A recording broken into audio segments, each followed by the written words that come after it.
defending my title as many times as possible. I didn't blow up, like other fighters ballooning in weight. You got to work to make sure you lose the weight. It's not like you're gonna lose the weight just sitting around. But it's not a big issue for me. I don't have any concerns about making the weight.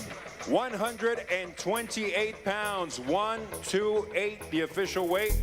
The maximum weight for a championship featherweight fight is 126 pounds. Garcia weighed in at 128 pounds, 2 pounds over the limit. So I got both camps together, and they agreed that Garcia would pay a six-figure sum to the Lopez camp, and the fight would go on. We gave it a best shot. Really, just couldn't do it. Couldn't squeeze anything out. I wanted to do it. My dad actually didn't want me to even try. The title is only available for him to win. I basically right now lose my title on the scale. I just couldn't do it, bro. It's just one of those things that you just can't do it. So sources close to the story tell us that six-figure sum of money was $150,000. The net result is that Garcia gives up the featherweight championship he won in his last fight. Lopez can win it if he wins the fight, or the title will be vacated. Your take? Well, look, I understand the point of view that says, who really loses? Garcia couldn't make the weight. Lopez gets extra money.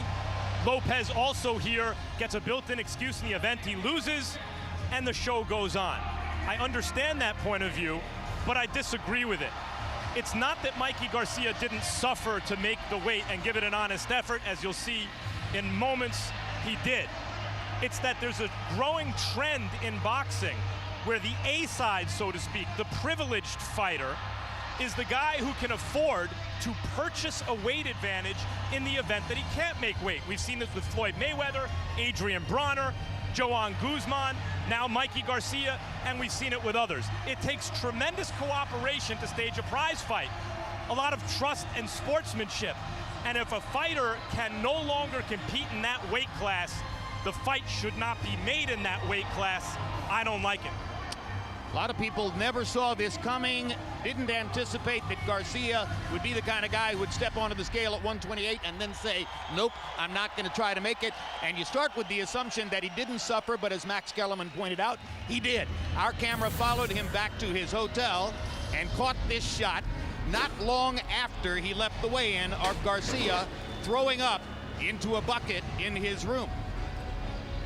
So we know now that there was physical distress involved in this situation for Mikey Garcia. And Roy Jones, that brings another wrinkle to the whole situation. What does this do for Juan Manuel Lopez's chances to win the fight and his belief that he can win the fight? Well, it definitely heightens his chances to win the fight. Mainly because I thought coming in that Mikey Garcia may have been the better puncher. Now with that weight weakening him like it has, I don't know if that's going to be the case. Lopez, however, already felt as though he was the powerful puncher in the fight, the more powerful puncher in the fight. With that being said, now that he knows that this kid had to struggle to make weight, he will even more be more convinced that he's the stronger guy, and it will give him a little bit more confidence that he probably can win the fight. Yeah, the irony is that if you had told anybody in boxing 2 weeks ago, one of these guys is going to have difficulty making weight, the assumption would have been, oh yeah, Juanma might have difficulty making it because he's the guy who's been talking about moving up to 130. Instead, it's Garcia. Let's take a look at the tail of the tape now for Mikey Garcia against Juan Manuel Lopez. You see the 4-year age advantage for Mikey Garcia. Also a 2-inch height advantage. Also a half-inch arm length advantage measured from the armpit to the end of the fist. We've outlined the weight in blue because that's where he was, 2 pounds over the 126-pound limit. And tonight, Garcia has come in unofficially at 142 against 137 and a half for Lopez. Just 3 years ago, Juan Manuel Lopez appeared to be the future of the featherweight division. But things changed quickly for the Puerto Rican star. We spoke with Lopez about the rough stretch of his career.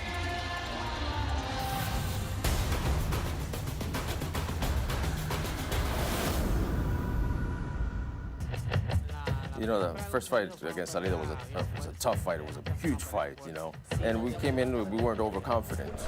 But when we lost, and that was a tough moment, it was really difficult to accept that second loss, especially because I was dominating the fight, the way I was dominating. And you know, the card showed me that I was ahead. But to lose was very tough. I felt much worse there. It was a tremendous pain in that second loss. Yo lo dije, él y su hijo son dos apostadores, van apostando con un señor de Encagua que yo conozco y se pasan apostando, son unos apostadores. Estuvieron mal, la comisión estuvo mal, les falló en ponerle como árbitro. You know, after that fight, what I remember is when I opened my eyes in the dressing room. At home, I saw the transmission again, and I saw the show, and I said, oh my God, they're going to kick me out. How could I have said that? I was very sorry for that. I repent for what happened, and I will always be ashamed of it. I think that year has helped me rebuild physically, mentally, and also has settled me. And there is Juan Manuel Lopez in the ring now with a big opportunity facing him against a seemingly compromised Mikey Garcia. Only 2 losses in his entire career, both of them to Orlando Salido. And it was that same Orlando Salido against whom Garcia fought and took the title in his last outing. Normally, he's a relatively slow starter who likes to measure an opponent in the first 3 rounds before really opening up and beginning to throw punches. But let's take a look at what happened against Salido. He operated opposite to his normal form. Round 1, knockdown number 1. Round 1 again, knockdown number 2. And this is the reason why Roy Jones mentioned to you that he suspected coming in that Garcia would have the punching power advantage. The 3rd knockdown in round number 3. The 4th knockdown in round number 4. He had thoroughly dominated Salido throughout when they had a clash of heads in the 8th round. And in the clash of heads, Salido's head bumped against Mikey Garcia's nose. Between rounds, the doctor examined the nose, said that it was broken and that Garcia should not be allowed to continue. It became a 8-round technical decision in favor of Garcia. Following day, he had the nose operated on surgically. He says the surgery went very well, and here he's getting a warm reception from the crowd in Dallas as he comes to the ring.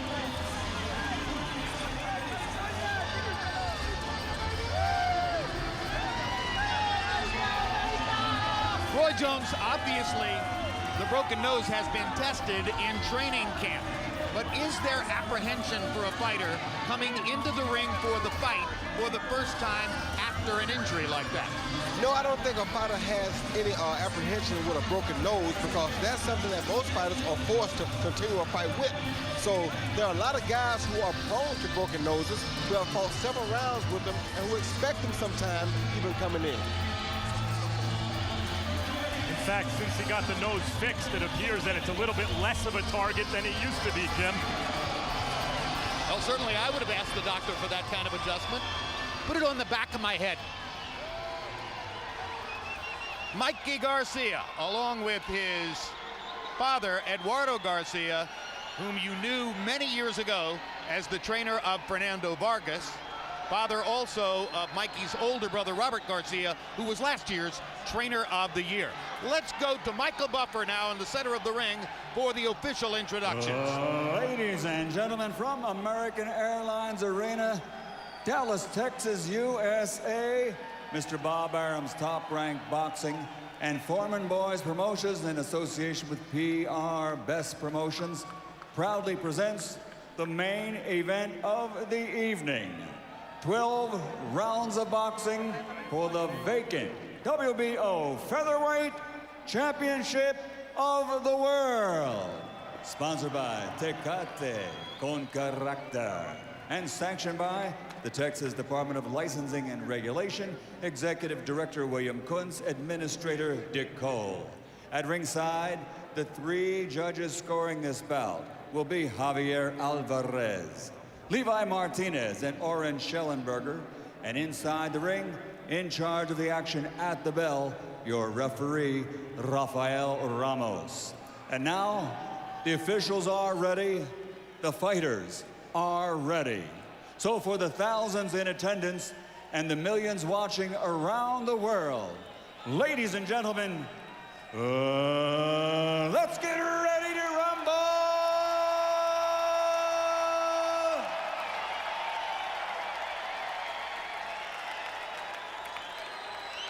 Fighting out of the blue corner, wearing black with gold and silver, official weight 125, 1/4 pounds. His professional record, an outstanding one.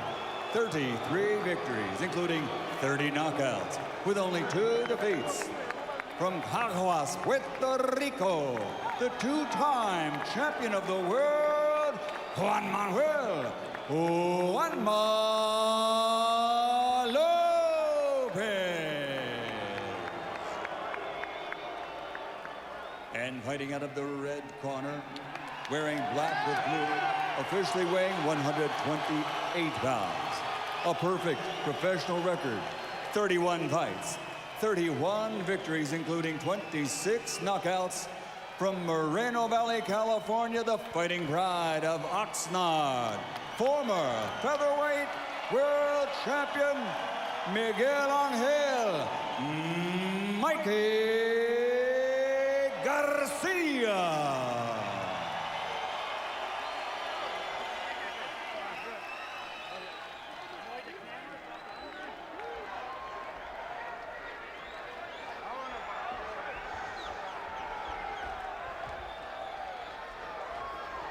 Okay, guys, you receive the pre-fight instruction, recibiste las instrucciones. Protect yourself at all time, protégete todo el tiempo. Buena suerte, good luck, and remember, no one's more professional than I. Let's go, let's do it. Mikey Garcia is a methodical, technical fighter. Juan Manuel Lopez has shown in the past he can be an explosive puncher. Can he do something early in this fight, especially given Garcia's struggles on the scale, to upset Garcia's balance? Can he do something dramatic?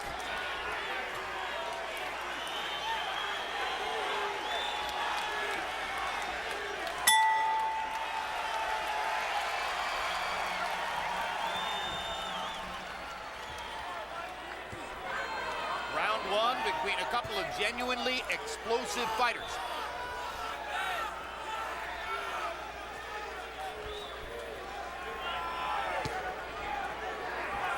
The pattern that Mikey Garcia has demonstrated in early rounds through most of his fights, with the sole exception of his fight against Orlando Salido. He tends to try to get a look at the opponent, throws a lesser number of punches in the first 3 rounds, and then steps it up from that point forward. This is a guy who was vomiting not all that long ago, trying to make weight, completely dehydrated, Mikey Garcia. And what an irony that Brandon Rios was there in his dressing room before the fight, because twice in recent years, we've seen Rios go through what appeared to be near-death experiences to make weight for his fights.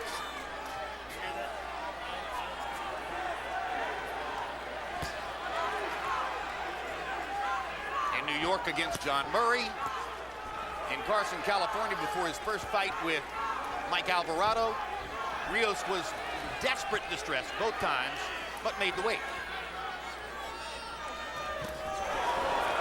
Garcia just missing with a right hand that was aimed at doing big damage. Yeah, and I don't like how straight up Manuel's head was when he missed that shot, because had that shot been on the button, that could have been bad things. You know what else could be bad is the southpaw orthodox fighter clash of heads, because it nearly occurred about 30 seconds ago with both guys lunging in. Well, like a lot of offensive fighters, Roy Jones, and I think you're touching on this, Juan Manuel Lopez does not have a lot of head movement. Not at all, and that's a bad thing in a fight like this, because usually when you have a southpaw versus an orthodox fighter, they are prone to have a head collision. And with him coming straight down the pipe like this, it's bound to happen. The only thing is, in his case, he hopes that he collides with Garcia's head before his head collides with Garcia's hook. He's been able to land. Lopez has some, Juanma has some straight left hands so far. And that's not his Sunday punch. Lopez's Sunday punch is the right hook. The problem with his Sunday punch here on Saturday, though, is that to throw that right hook, he's also in range to be caught with Mikey Garcia's left hook. Unofficial score, Steve Weisfeld, your take on referee Rafael Ramos. He's a very good judge. He got very good referee. He got his start as an amateur boxer in the U.S. Army, where he served our country for 21 years. He became a professional referee in New Jersey. In the late 1980s, he refereed many big fights, such as Marquez Diaz and Pacquiao Clottey, and he has the skills and background to do a great job tonight. Garcia is catching Lopez with his jab coming in. Lopez missed with a big left cross at the end of the round. Some good, hard punches exchanged in that round.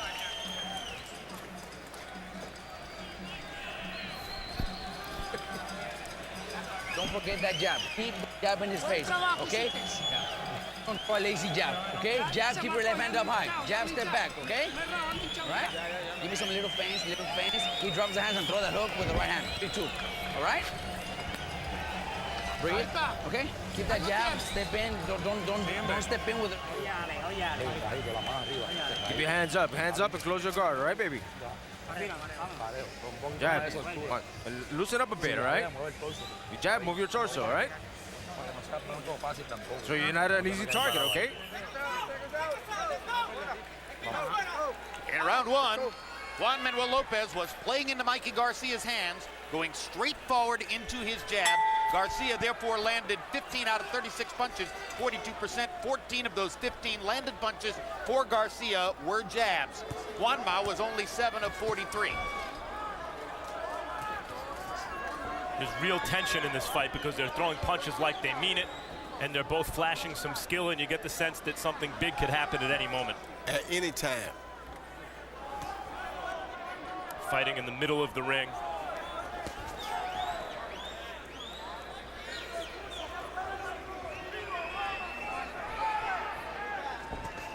See, Manuel just has to be very careful of that left hook when he engages Garcia, because all of his weight goes out in front of his right leg, which is his front leg, and there's no way that if Garcia times him, he's going to get out of the weight of that left hook, like right there.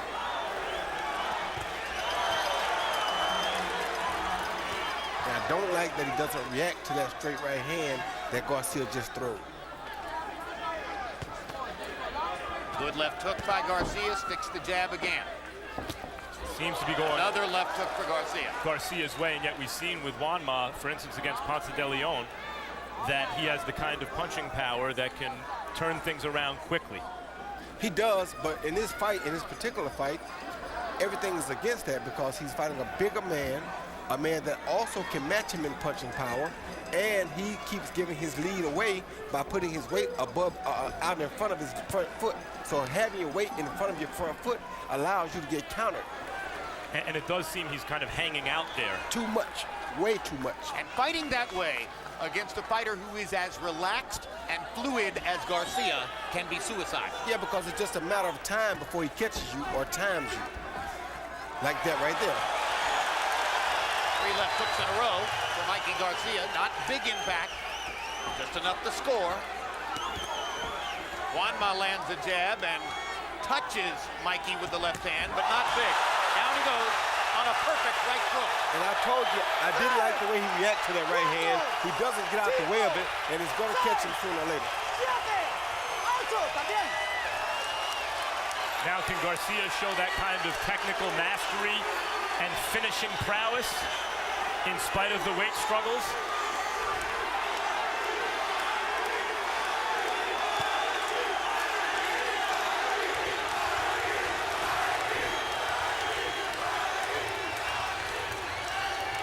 Manuel is not well on his feet right now. Another good punch could be bad.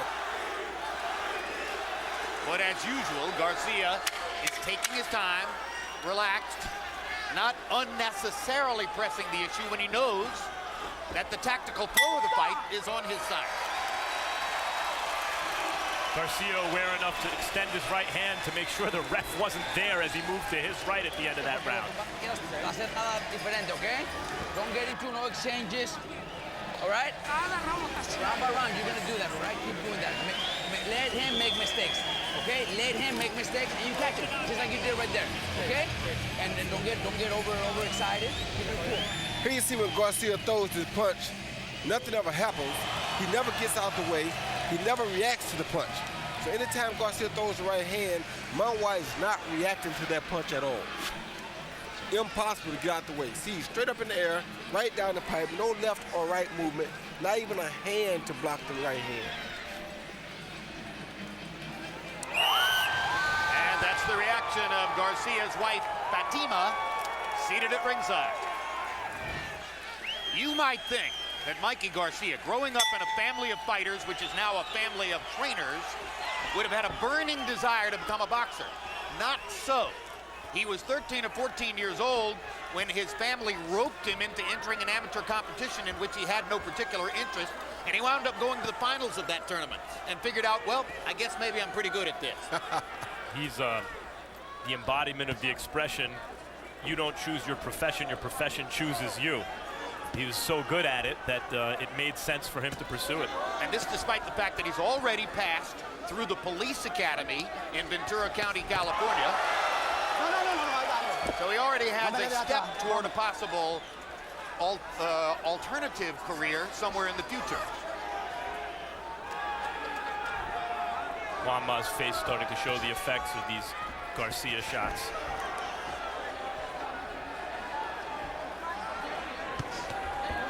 I don't like to see a guy with the legs that Juanma has, and it seems as though he can't keep his balance much anymore. That's a bad effect that the game of boxing has on a lot of guys.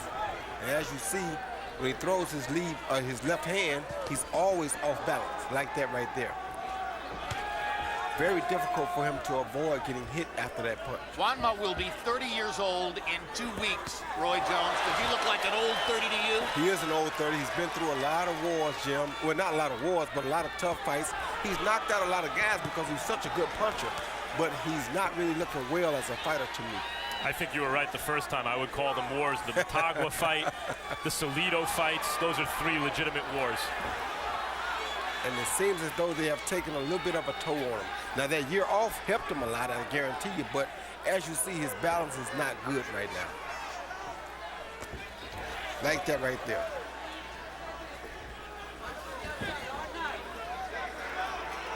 Big heart, very skilled fighter, and a very powerful guy. There was a moment early in his career when I thought his quick right hook was as devastating as any punch in boxing. But as the years went by, he seemed to go away from it a little bit, got a little bit more left-hand crazy, much more stationary on his feet. And there's never been any head movement. He's always been an all-offensive fighter. No, hey. Vamos a agarrar, okay, let's go. In today's time, it's very difficult being just an offensive fighter. These guys are punching with much more velocity, much more precision. Juan Manuel Lopez landed a left hand in that exchange. No. Garcia missing with a wild right. Lopez did dodge the right hand, and that was good to see. It's caught with a left hook. Outs his chin to Garcia. Maybe not a great idea in a round in which you've already been down. In 2 weeks, it's the return of emerging star Gennady Golovkin. June 29, middleweight sensation Gennady Golovkin puts his title on the line against Matthew Macklin. After the fight, stay tuned for my show, The Fight Game, a mid-year report on news and issues in the sport of boxing. Breathe. ¿Cómo se siente la condición? ¿Cómo se siente el cuerpo? ¿Bien? ¿Bien? ¿Nada?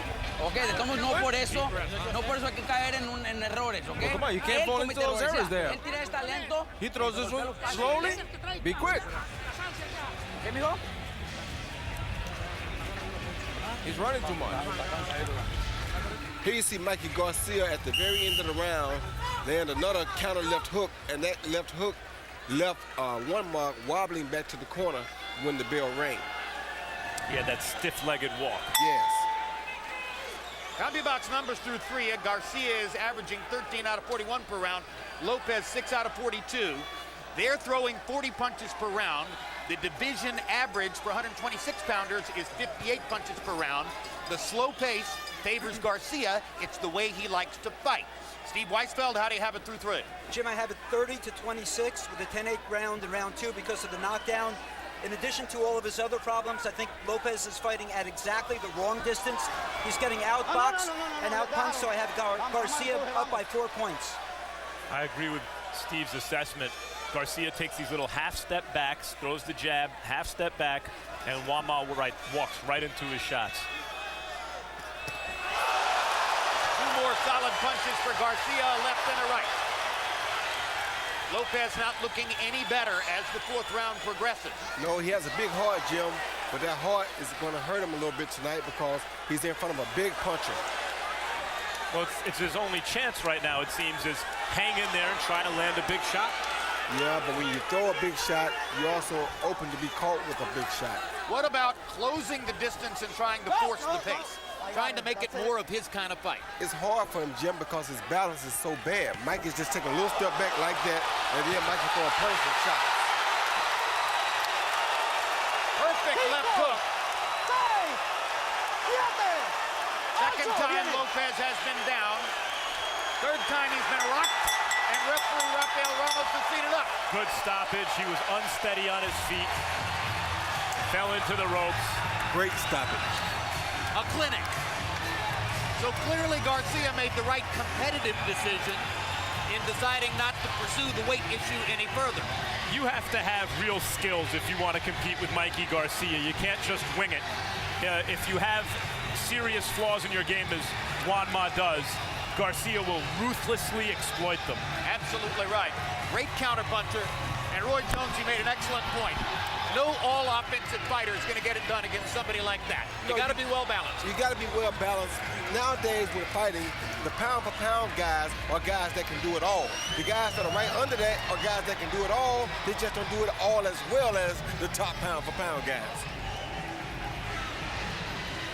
Here's a replay of the knockout. You tell us what happened, Roy. Yeah, Garcia on the attack lands a beautiful left hook right there. And Juan Ma was hurt at that point. The left hook just kind of finished matters. He was hurt with a shot a little bit previous to that. I think his counter right hand right there, that shot hurt him pretty bad. He kept trying to fight back because of his heart, but as you see, his balance is horrible. He doesn't have legs right now, and there was a left hook that finished him. That awkward lunge was a suicide move against a fighter as good as Garcia. Yes, you can't just lunge in against a guy with these type of skills who comes from basically a fighting family.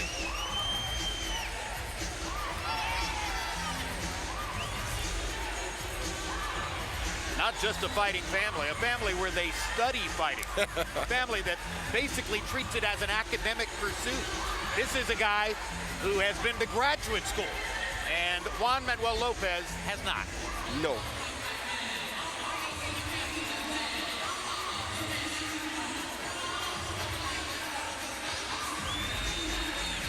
Good stoppage by referee Rafael Ramos. No need for any more punishment to be incurred by Lopez. There's the reaction of older brother Robert Garcia, who trains him along with his dad. Robert, of course, runs the training camp in Oxnard. Dad and Mikey live in Riverside. It's about a 100-mile drive, but what the heck? They go after it every day. Let's go to Michael Buffer for the official particulars on the knockout. The end comes in round number 4. The official time, 1 minute, 35 seconds. The winner by knockout victory. His record now goes to 32-0, perfect with 27 KOs from Moreno Valley, California. The fighting pride of Oxnard. He is Miguel Angel Mikey Garcia.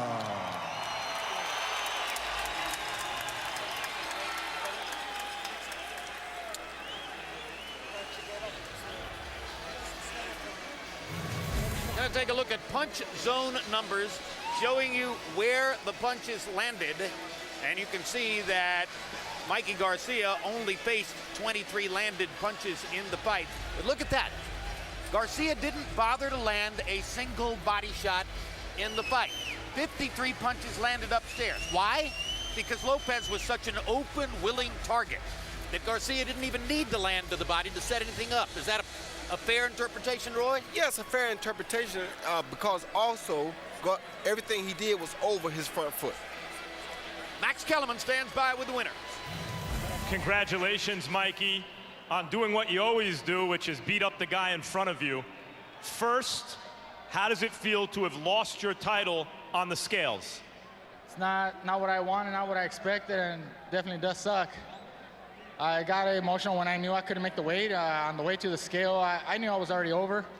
And I did all I could to try to shrink down to 126, and it just wasn't possible for me this time. I had a few days that didn't help out, and it just wasn't this time. Were you feeling any pressure from any person or people around you to fight at featherweight when you no longer felt you were a featherweight? No, I think I could still fight at the featherweight limit. Just one of those things, one of those nights. Tonight wasn't the day, but with the proper training, proper diet, I feel I could still do it. But why wouldn't you have the proper training and proper diet for this fight? It sounds like you're a junior lightweight now. I had a few days off last week. I got a little sick, but we never tell anybody. And I'm sure a lot of fighters go through this too, but they never say anything because they don't want to risk, canceling the show or canceling the fight. And that probably, was a reason why, I had problems making weight. But, we did hard work. We did the work in sparring, training. Everything was well, except the diet was the one that affected me at the end. Rocky Martinez was here today. There are some fights for you at 130 pounds. Are you saying that that's not in your immediate future? Well, that's still an option. I would actually like to, try out 130, and if I feel comfortable there, I would stay there. If I feel that, my division would be the 126 still, I could still, try to come back down. Okay, we did this a little backwards today, but let's talk about the fight now. You really beat him up. We have the knockdowns for you. Tell me what you see here. Okay, well... The knockout. Yeah. Well, right before that punch, I heard my brother yell, counter straight his left with your straight right, and I landed a perfect right hand there that actually hurt him, and the left hook there at the end just put him down, but it was the right hand that really hurt him. The fight was over so quickly we didn't really get into it ringside, but your style seems to be you study your opponent for 2 or 3 rounds, you figure him out, and then you go through your program. What happened tonight? Because this ended even earlier than some of your fights against top opposition in the past. I caught him early on in that last round. The right hand hurt him, and if I hurt him enough, I was gonna go for a stoppage. He wasn't able to continue. In that second round when I dropped him, he wasn't hurt as bad, so I didn't go for the knockout. I knew he was still fresh, he's still hungry.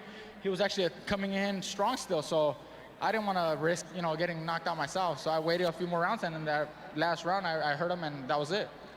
Thanks, Mikey. Good luck. Hope to see you soon. Jim?